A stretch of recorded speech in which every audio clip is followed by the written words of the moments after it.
नमस्कार जोहार, मैं राजू और आप देख रहे हैं 24 झारखंड न्यूज। चलिए जानते हैं झारखंड की सुबह से लेकर शाम तक की तमाम बड़ी खबरों को।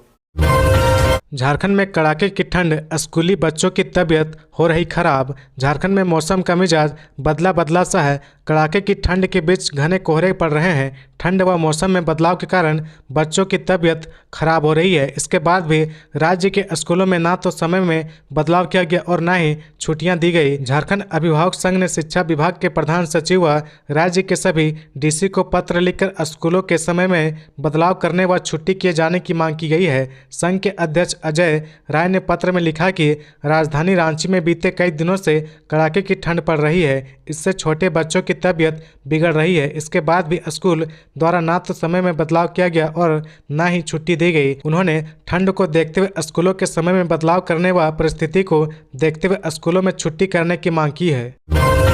अयोध्या में राम मंदिर प्राण प्रतिष्ठा पर झारखंड में सुरक्षा चाक चौबंद, 3500 जवानों को मिला जिम्मा। 22 जनवरी को अयोध्या में प्रस्तावित राम मंदिर प्राण प्रतिष्ठा समारोह के दौरान झारखंड की राजधानी रांची में विधि व्यवस्था कायम रखने के लिए 3500 अतिरिक्त सुरक्षा बलों की तैनाती की जाएगी। दरअसल 22 जनवरी को अयोध्या में रामलला की प्राण प्रतिष्ठा है। इसे लेकर देश भर में विधि व्यवस्था बनाए रखने के लिए पुलिस प्रशासन अलर्ट मोड पर है। झारखंड में कानून व्यवस्था में कोई चूक न हो, इस बात का खासा ध्यान रखा जा रहा है। झारखंड पुलिस मुख्यालय की ओर से सभी जिलों के एसपी डीसी को सख्त निर्देश दिए गए हैं। अयोध्या में 22 जनवरी को रामलला की प्राण प्रतिष्ठा होगी और झारखंड सहित देश भर के विभिन्न राज्यों में कार्यक्रम होने हैं। कार्यक्रम के दौरान सौहार्द बिगाड़ने की कोशिश करने वाले असामाजिक तत्वों पर पैनी निगाह रहेगी। पुलिस मुख्यालय की ओर से राज्य भर में गुरुवार से ही सुरक्षा बलों की तैनाती के निर्देश दिए गए हैं। इसे लेकर पुलिस मुख्यालय ने सभी जिले के एसपी और डीसी को पत्र भेजा है। डीजीपी ने सख्त निर्देश दिया कि सुरक्षा में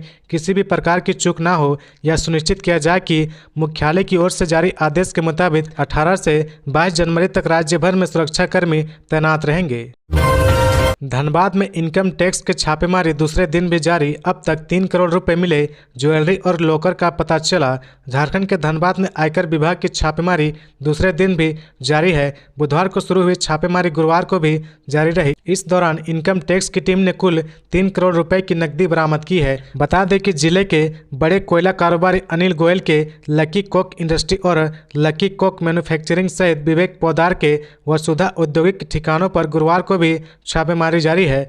बता दें कि आयकर विभाग की टीम अनिल गोयल और दीपक पोद्दार के अलावा सुरेश अग्रवाल, नितिन अग्रवाल, पिंटू अग्रवाल, अनिल खेमका, साबिर आलम और राणा रंजीत सिंह के ठिकानों पर दबिश दे रही है। बताया जाता है कि उपरोक्त सभी शख्स कोयला कारोबार से जुड़े हैं। आधिकारिक सूत्रों से मिली जानकारी के मुताबिक आयकर विभाग की टीम ने 2 दिन से जारी छापेमारी में अब तक कुल 3 करोड़ रुपए नकदी, ज्वेलरी, बैंक खाता बरामद किया है। टीम को लॉकर की भी जानकारी मिली है। बताया जाता है कि छापेमारी कर रहे अधिकारियों को इन ठिकानों से बड़े पैमाने पर जमीन में निवेश के साक्ष्य भी मिले हैं। अनिल गोयल और दीपक पोद्दार के पार्टनर्स और स्टाफ के आवास पर भी रेड जारी है। हार्ड कोक भट्टों पर भी छापेमारी जारी है। आयकर विभाग की टीम कोयला कारोबार के वैध और अवैध स्रोतों की जांच कर रही है। बताया जाता है कि इन सब के खिलाफ टैक्स चोरी करने का आरोप है। दूसरी बार स्थगित हुआ प्रधानमंत्री नरेंद्र मोदी का झारखंड दौरा। आगामी 27 जनवरी को प्रधानमंत्री नरेंद्र मोदी धनबाद के सिंदरी में हर्ल प्लांट का उद्घाटन करने वाले थे, लेकिन अब उनका झारखंड दौरा एक बार फिर स्थगित हो गया है। इससे पहले 13 जनवरी को पीएम मोदी झारखंड के दौरे पर आने वाले थे, लेकिन उस वक्त भी उनका दौरा रद्द हो गया था और अब एक बार फिर उनका दौरा स्थगित हो गया है। आगामी 27 जनवरी को प्रधानमंत्री नरेंद्र मोदी का सिंदरी में कार्यक्रम प्रस्तावित था। सिंदरी में वे हर्ल प्लांट का उद्घाटन करने वाले थे। साथ ही साथ पीएम मोदी की जनसभा और रोड शो भी होने वाला था, लेकिन बीजेपी केंद्रीय कमेटी से पीएम के कार्यक्रम की तैयारियां रोकने का आदेश जारी किया गया है। केंद्रीय कमेटी के आदेश पर पीएम मोदी के दौरे की सभी तैयारियों को रोक दी गई है। पीएम मोदी के कार्यक्रम को लेकर धनबाद, गिरिडीह और कोडरमा के बीजेपी नेता और कार्यकर्ता जोर शोर से तैयारी में लगे थे। इन तीनों जिलों में संगठन की मजबूती को लेकर प्रधानमंत्री के इस दौरे को अहम माना जा रहा था। खबरों में आगे बढ़ने से पहले अगर अभी तक आपने इस चैनल को सब्सक्राइब नहीं किया तो प्लीज सब्सक्राइब कर ले, जिससे झारखंड की हर छोटी सी बड़ी खबर की अपडेट आप तक पहुंचता रहे। आंगनबाड़ी सेविकाओं को अब मिलेगा स्मार्ट मोबाइल। झारखंड सरकार लेकर आई एक और योजना। झारखंड सरकार राज्यवासियों के लिए कई योजना लेकर आ रही है, जिसमें पेंशन योजना, अबुआ आवास योजना आदि शामिल है। वहीं अब हेमंत सरकार आंगनबाड़ी सेविकाओं के लिए योजना लेकर आई है। बता दें कि 10,000 से ज़्यादा आंगनबाड़ी केंद्रों के भवन का निर्माण DMFT CSR फंड के तहत कराने की योजना है। केंद्र में LPG सिलेंडर, वाटर प्यूरिफायर और स्मार्ट TV आदि जैसी सुविधा दी जाएगी। इसके साथ ही 29,000 से ज़्यादा सेविकाओं को स्मार्ट मोबाइल उपलब्ध कराया जाएगा। विभागीय सचिव ने बताया कि बाल कल्याण के तहत विषम परिस्थितियों में रह रहे बच्चों के संरक्षण और देखभाल के लिए 4,000 रुपये प्रति बच्चा स्पॉन्सरशिप राशि उपलब्ध कराई जा रही है। अब तक यह लाभ 4,497 बच्चों को दिया जा चुका है। सचिव ने बताया कि विभाग के अधीन बाल विकास परियोजना के रिक्त पदों में विरुद्ध 64 पदों तथा महिला पर्यवेक्षिका के रिक्त पदों के विरुद्ध 444 पदों पर नियुक्ति की प्रक्रिया जल्द शुरू की जाएगी। सूखे से प्रभावित झारखंड के किसानों को मिलेंगे 3500 रुपये। राज्य सरकार भी करेगी केंद्र से सहयोग का आग्रह। राज्य सरकार ने पिछले खरीफ मौसम में समय पर बारिश नहीं होने से 158 प्रखंडों को सूखाग्रस्त घोषित किया। इसमें प्रभावित किसान परिवारों को राज्य सरकार 3500 रुपये देगी। झारखंड सरकार केंद्र से भी सहयोग का आग्रह करेगी। राज्य में लगातार दूसरे साल खरीफ के मौसम में सूखा पड़ गया। ये बात कृषि, पशुपालन एवं सहकारिता विभाग के सचिव अबू बकर सिद्दीकी ने कही। ईडी के खिलाफ 19 जनवरी को राजभवन के समक्ष धरना देंगे आदिवासी संगठन।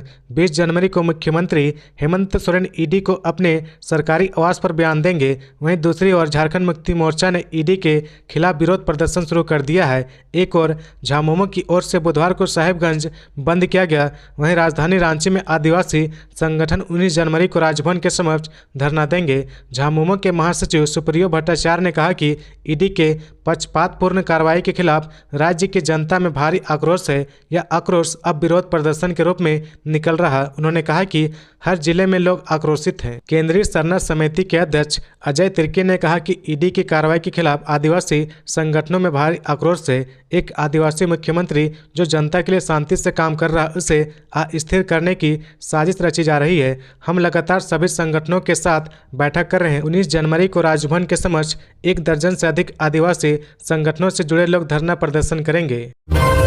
बम से घर को उड़ाने की नक्सली कोशिश नाकाम, बाल बाल बच्चा परिवार, पोस्टर चिपकाकर जान मारने की धमकी। झारखंड के लातेहार जिले के हेरहंज में नक्सली संगठन JJMP ने एक घर को बम से उड़ाने की कोशिश की। हालांकि बम नहीं फटने के कारण बड़ा हादसा टल गया। घर पर पोस्टर चिपकाकर नक्सलियों ने जान से मारने की धमकी दी है। पीड़ित दिनेश सिंह ने कहा कि उनकी किसी से दुश्मनी नहीं है। सूचना मिलते ही मौके पर पुलिस पहुंची और जांच में जुट गई है। इधर नक्सली वारदात के बाद घरवालों समेत इलाकों में हड़कंप मचा हुआ है। थाना प्रभारी ने मामले की जांच करने की बात कही है। नक्सलियों ने धमकी दी है कि दिनेश सिंह उर्फ दीना सिंह को बहुत जल्द गोली मार देंगे। 15 दिनों के अंदर हेरहंज चौक एवं बाजार में गोली मारने की धमकी दी गई है। नक्सली पोस्टर के जरिए कहा गया कि तुम्हारी पत्नी व बच्चा को भी उठा सकते हैं। राष्ट्रीय जनजातीय सम्मेलन, गृह मंत्री अमित शाह या बीजेपी के राष्ट्रीय अध्यक्ष JP नड्डा आ सकते हैं झारखंड। बीजेपी ST मोर्चा की ओर से 11 फरवरी को राजधानी रांची में राष्ट्रीय जनजातीय सम्मेलन का आयोजन किया गया है। इसको लेकर प्रदेश नेतृत्व की ओर से तैयारी शुरू कर दी गई है। इस सम्मेलन में केंद्रीय गृह मंत्री अमित शाह या बीजेपी के राष्ट्रीय अध्यक्ष JP नड्डा को झारखंड बुलाने की तैयारी की जा रही है। पार्टी के सूत्रों के मुताबिक इस सम्मेलन में दोनों केंद्रीय नेताओं में से एक रांची आ सकते हैं। शहीद तिलका मांझी की जयंती पर 11 फरवरी को राष्ट्रीय सम्मेलन आयोजित करने का निर्णय लिया गया है। केंद्रीय गृह मंत्री अमित शाह या बीजेपी के राष्ट्रीय अध्यक्ष JP नड्डा 11 फरवरी को झारखंड आ सकते हैं। राष्ट्रीय जनजातीय सम्मेलन में इन्हें बुलाने की तैयारी की जा रही है। पिछले दिनों बीजेपी ST मोर्चा के राष्ट्रीय प्रभारी राधा मोहन दास अग्रवाल ने मोर्चा के पूर्वोत्तर राज्यों के पदाधिकारियों के साथ बैठक की थी और इस सम्मेलन को सफल बनाने की रणनीति बनाई थी। अब घर बनाना होगा आसान, झारखंड में बालू की होगी होम डिलीवरी, ऐसे कर सकेंगे ऑनलाइन आवेदन। झारखंड में अब बालू की होम डिलीवरी की जाएगी। इसके लिए पोर्टल पर ऑर्डर देना होगा। खान विभाग द्वारा पोर्टल विकसित किया जा रहा है।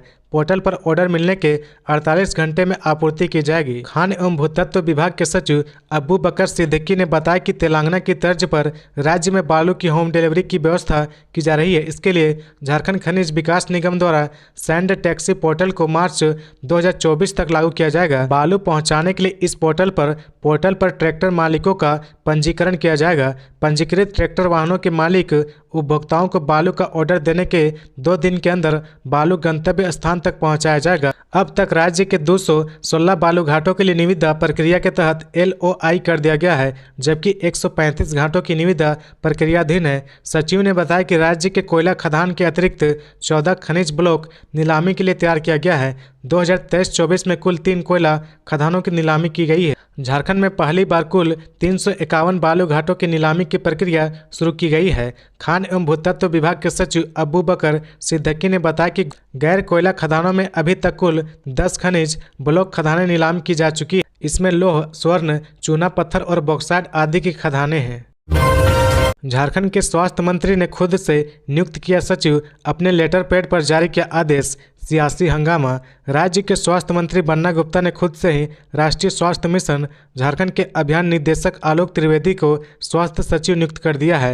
हालांकि इनके पास वित्तीय व नीतिगत मामलों का अधिकार नहीं होगा। स्वास्थ्य विभाग के उप सचिव रंजित लोहरा ने बुधवार को इस आशय में आदेश भी जारी कर दिया है। इधर स्वास्थ्य मंत्री के इस फैसले को विपक्ष ने गैरकानूनी और अव्यवहारिक बताया है, साथ ही इसे वापस लेने की मांग की है। भाजपा प्रदेश अध्यक्ष बाबूलाल मरांडी ने स्वास्थ्य मंत्री से इस आदेश पर सवाल उठाया है। उन्होंने कहा कि स्वास्थ्य मंत्री ने अपने अधिकार क्षेत्र से बाहर जाकर काम किया है। मुख्यमंत्री तत्काल बन्ना गुप्ता के इस अव्यवहारिक निर्णय को वापस ले। वहीं विधायक सरयू ने भी स्वास्थ्य मंत्री द्वारा अपने लेटर पैड पर जारी विभागीय सचिव का प्रभार दिए जाने के आदेश पर आपत्ति दर्ज कराई है। मंत्री बन्ना गुप्ता ने अपने लेटर पैड पर मंगलवार को आदेश जारी किया था। इससे पहले अरुण कुमार सिंह स्वास्थ्य सचिव थे, जो 31 दिसंबर को सेवानिवृत्त हुए हैं। इसके बाद से यह पद खाली था। स्वास्थ्य विभाग के उप सचिव रंजित लोहरा ने बुधवार को जारी आदेश में कहा कि राष्ट्रीय स्वास्थ्य मिशन झारखंड के अभियान निदेशक आलोक त्रिवेदी को विभागीय अपर मुख्य सचिव, प्रधान सचिव, सचिव स्वास्थ्य चिकित्सक शिक्षा एवं परिवार कल्याण विभाग झारखंड रांची के पद स्थापन होने तक अपने कार्यों के अतिरिक्त वित्तीय एवं नीतिगत मामला छोड़कर कार्यकारी स्वास्थ्य व्यवस्था के तहत कार्य करने के लिए प्राधिकृत किया जाता है। यह आदेश तत्काल प्रभाव से लागू होगा। इस पर विभागीय मंत्री का अनुमोदन प्राप्त है। चक्रधरपुर रेल मंडल ने इन ट्रेनों के रूट बदले। इस तारीख को टाटा एर्नाकुलम व टाटा एक्सप्रेस रद्द। चक्रधरपुर रेल मंडल से गुजरने वाली 6 एक्सप्रेस ट्रेनों को परिवर्तित मार्ग से चलाया जाएगा। वहीं टाटा एर्नाकुलम एवं टाटा एक्सप्रेस का परिचालन 21, 24 एवं 25 जनवरी को चक्रधरपुर, राउरकेला, झारसुगुड़ा और बोबिली स्टेशनों के बीच रद्द कर दिया गया है। बताया जा रहा है कि वाल्टियर रेल मंडल के सिंगापुर रोड पर रायगढ़ स्टेशन पर रेलवे द्वारा किए जा रहे कार्यों के कारण ये बदलाव किया गया है। वाल्टियर रेल मंडल के सिंगापुर रोड और रायगढ़ स्टेशन पर रेलवे द्वारा किए जा रहे कार्यों के कारण चक्रधरपुर रेल मंडल से गुजरने वाली 6 एक्सप्रेस ट्रेनों को परिवर्तित मार्ग से चलाने का निर्णय लिया गया है। राज्यपाल सीपी राधाकृष्णन बोले, ईडी कर रहा अपना काम, कोई कानून से ऊपर नहीं। राज्यपाल सीपी राधाकृष्णन ने कहा कि ईडी द्वारा मुख्यमंत्री से पूछताछ को लेकर आखिर झारखंड में विधि व्यवस्था क्यों बिगड़ेगी, इसे लेकर लोगों को कोई शंका नहीं होनी चाहिए। विधि व्यवस्था देखने का काम ही मुख्यमंत्री का है। जहां तक ईडी की बात है तो वह अपना काम कर रहा है। कोई भी व्यक्ति कानून से ऊपर नहीं है। मुख्यमंत्री को भी उनके सवालों का जवाब देना है। इसमें विधि व्यवस्था बिगड़ने का सवाल कहां से आ गया है, इसे लेकर लोगों को परेशान होने या फिर क्रोधित होने की बात नहीं है। राज्यपाल सीपी राधाकृष्णन ने बुधवार को मोहराबादी स्थित आर्यभट्ट सभागार के दीक्षांत समारोह में शामिल होकर राजभवन लौटने के क्रम में पत्रकारों के सवालों का जवाब दे रहे थे।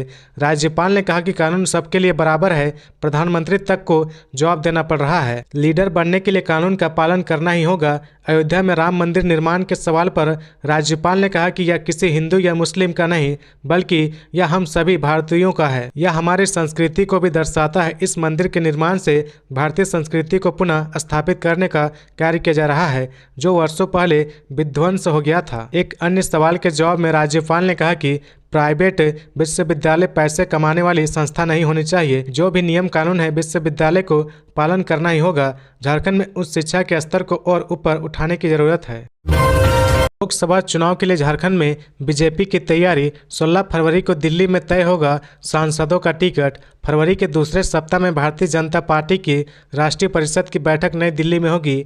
लोकसभा चुनाव की घोषणा से ठीक पहले होने वाली इस बैठक में झारखंड से भी 250 नेता कार्यकर्ता शामिल होंगे। जिला परिषद स्तर के कार्यकर्ताओं की इस जुटान में लोकसभा चुनाव के लिए पार्टी प्रत्याशियों का भी चर्चा होगा। इस दौरान दिए जाने वाले फीडबैक पर ही झारखंड में लोकसभा की 14 सीटों में से 8 सीटों के लिए नए प्रत्याशियों का चयन किया जाएगा। इसमें धनबाद के सांसद PN सिंह और पलामू के सांसद BD राम का नाम शामिल है, जिनकी उम्र 70 साल से अधिक हो चुकी है। गोड्डा, खूंटी, हजारीबाग, दुमका में पार्टी सांसद के चेहरे में बदलाव नहीं करेगी, जबकि लोहरदगा के लिए कई नए चेहरे टिकट की दावेदारी कर रहे हैं। लोकसभा सीट में टिकट देने के लिए कार्यकर्ताओं को फीडबैक के अलावा स्वतंत्र एजेंसी से भी सलाह ले रही है। चतरा से मौजूदा सांसद सुनील सिंह को 2019 में भी टिकट लेने के लिए स्थानीय स्तर पर विरोध का सामना करना पड़ा था। इस बार फिर से उनकी राह मुश्किल लग रही है। जमशेदपुर से सांसद विद्युतवरण महतो की जगह उनके बेटे भी भाजपा से टिकट के दावेदार हैं।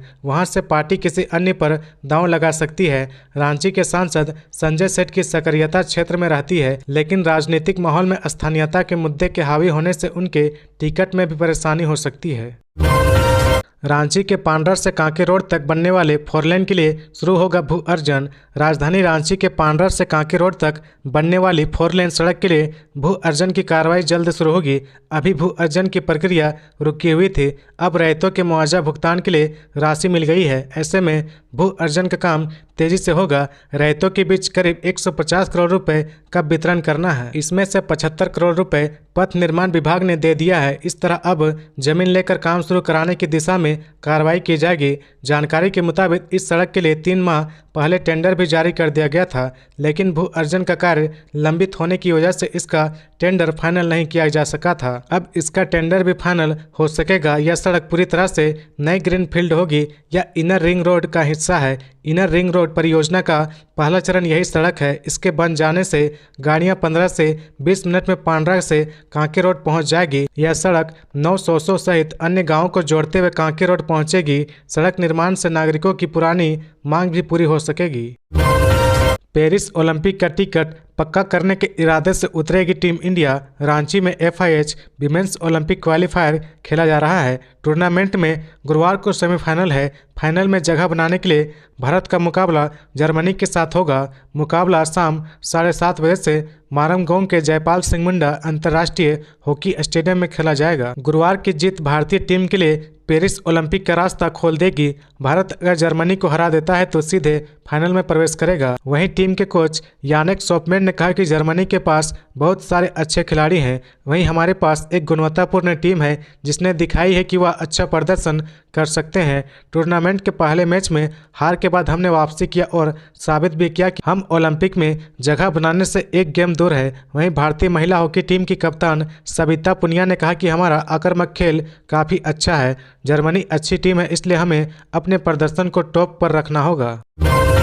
आंगनबाड़ी सेविका चयन के दौरान वार्ड सदस्य व सहायिका के साथ मारपीट। गुमला के घाघरा थाना के कोटा माटी गांव में आंगनबाड़ी सेविका चयन के दौरान वार्ड सदस्य एवं आंगनबाड़ी सहायिका के साथ गांव के ही शाहरुख खान के अलावा अन्य 2 युवक ने मारपीट की। घाघरा पुलिस घटनास्थल पर पहुंची तो उसे देख मारपीट करने वाले युवक भाग गए। इसके बाद लगभग 100 की संख्या में महिलाएं घाघरा थाना पहुंच प्राथमिकी दर्ज करने के लिए आवेदन दिया। आवेदन में वार्ड सदस्य प्रभा देवी ने कहा कि आंगनबाड़ी सेविका का चयन कोटा माटी गांव में चल रहा था।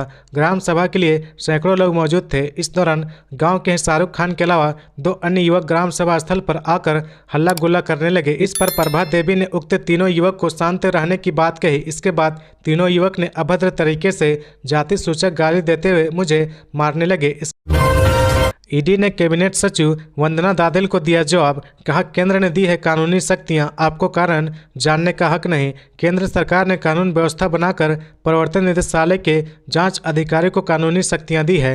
राज्य सरकार केंद्र द्वारा दी गई इन शक्तियों को प्रभावित करने के लिए कोई कानून या नियम नहीं बना सकती है। ऐसा करना मनी लॉन्ड्रिंग की जाँच में व्यवधान पैदा करना है। ऐसी परिस्थिति में निदेशालय मनी लॉन्ड्रिंग की जाँच में व्यवधान पैदा करने वाले अफसरों के खिलाफ आपराधिक कार्रवाई करने में भी परहेज नहीं करेगा।